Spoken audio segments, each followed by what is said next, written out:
दोनों भाइयों को रथ पर बिठाला है और रथ पर बिठा करके अपने रथ के स्वयं सारथी बनते हैं और रथ को हाँकते जाते हैं। और जैसे रथ को हाँकना आरंभ किया,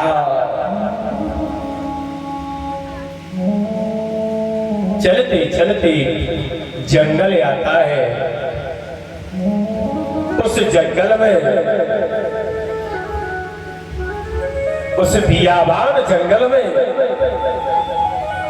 रास्ते में एक सर्प लेटा हुआ था।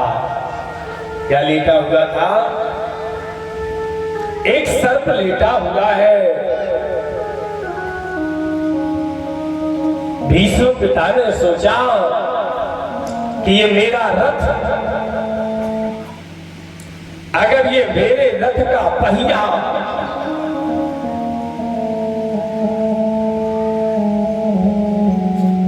इस सर्प के ऊपर से चढ़ जाएगा, सर्प मारा जाएगा। भीष्म ने रथ रोका,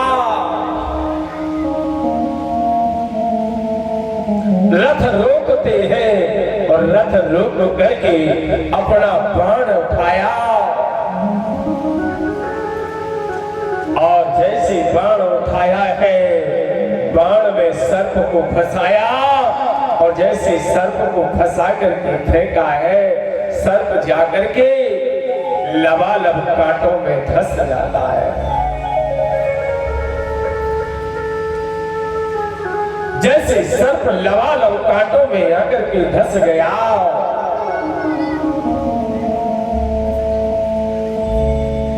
भगवान सुखदेव जी कहते, परीक्षित, सर्प एक एक बूंद निकालता है, सर्प की एक एक बूंद निकलती है। सर्प रोता है, सर्प बिलखता है,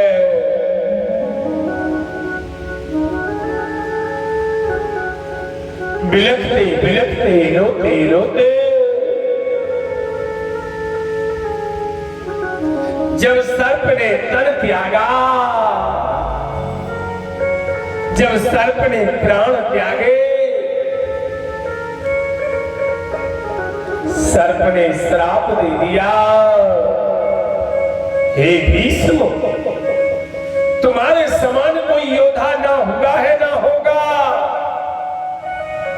तुम्हारे समान ब्रह्मचारी, तुम्हारे समान व्रती ना कोई हुआ है ना होगा,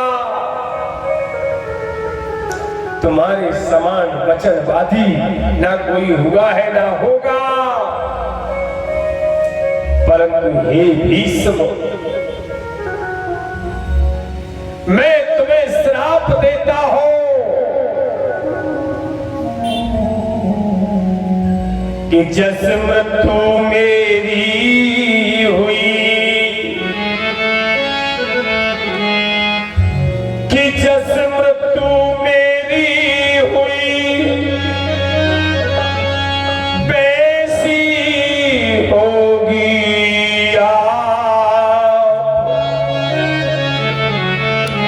हम कांटों पे जब तन त्यागे, तुम अर्जुन के बाद। हम श्राप देते हैं, मैं श्राप देता हूं, अगर हम कांटों के ऊपर तन त्याग रहे हैं,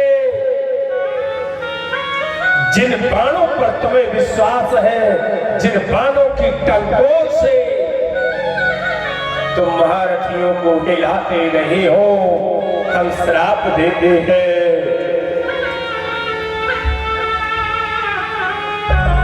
उसी बाण की सैया पर तुम भी लेटोगे,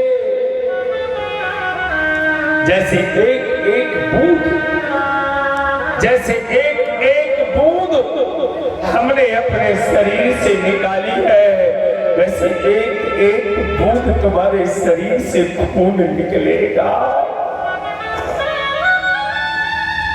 त्रिलोकपति तुम्हारे पास रहेंगे, त्रिपुरारी तुम्हारे पास रहेंगे, संसार के सुख करता दुख हरता तुम्हारे पास रहेंगे। परंतु मेरी श्राप है, उस श्राप को तुम्हें भोगना पड़ेगा। तुम्हें अर्जुन के बाणों की सैया पर सोना पड़ेगा। याद रखो जीवन में, क्योंकि जो हम बोएंगे हमको ही काटना है, जो हमने किया है हमको ही भोगना है। हम पुत्र परिवार संसार के चक्कर में क्या क्या करते रहते हैं ये हमें मालूम नहीं होता। ये हम कर रहे हैं, उस समय तुम्हारा कोई साथी नहीं होगा। पुण्य पुण्य के साथी जग में पाप न साथी पाए। और पाप करो सो खुद ही तो भोगो, को न बातन हार। पाप को कोई लेने वाला नहीं है, संसार पुण्य को लेता है। संसार दुख नहीं लेता, संसार सुख लेता है। ऐसे भगवान सुखदेव जी कहते परीक्षित, सर्प की श्राप से भीष्म पिता को बाणों की सैया पर लेटना पड़ा।